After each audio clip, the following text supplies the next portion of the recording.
Welcome to Deep River Farm.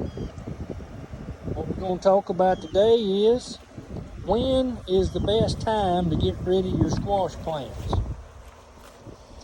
Now, this is a good indication here, especially if you're going to grow something behind it.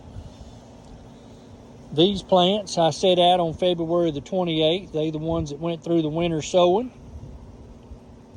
They got hardened off.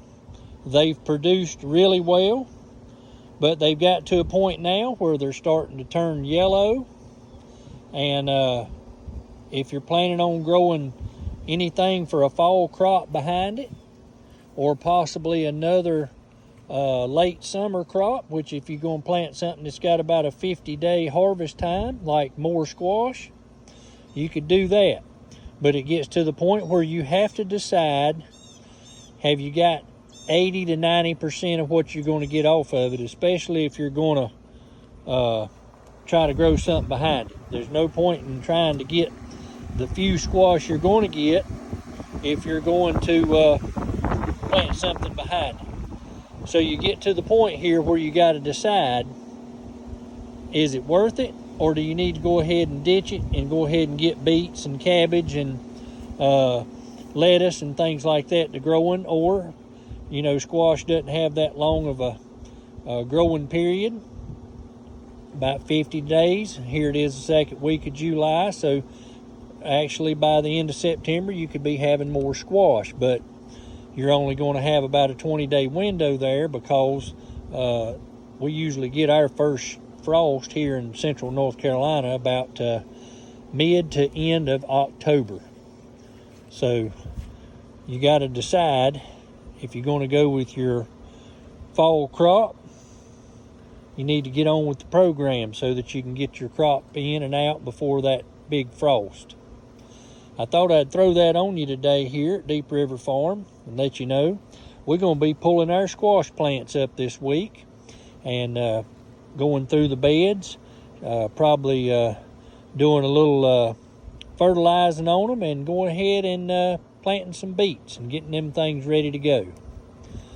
And hopefully we can get us about 2 or maybe 3 real good beds of beets. And then our squash up on the front end, they weren't planted until April. They're still producing real well.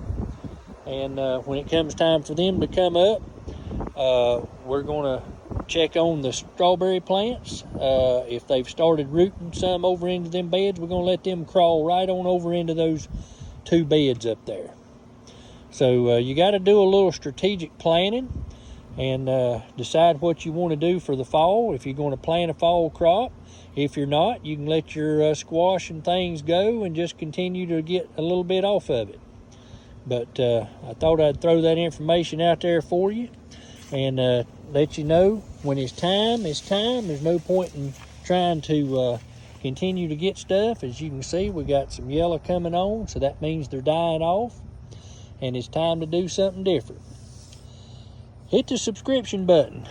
We're going to try to go through a few things and show you how we do this on Deep River Farm. And as you can see, we got our fan going. Look at them beans on that 7-foot tall trellis. Looks like ivy growing. Our tomatoes are big and green. We're probably going to have some tomatoes come on in.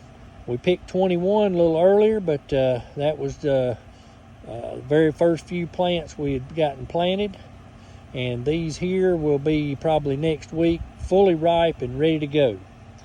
Hit the subscription button and we'll go do this together. You might can learn a few things of how we do it here at Deep River Farm. Y'all have a blessed day.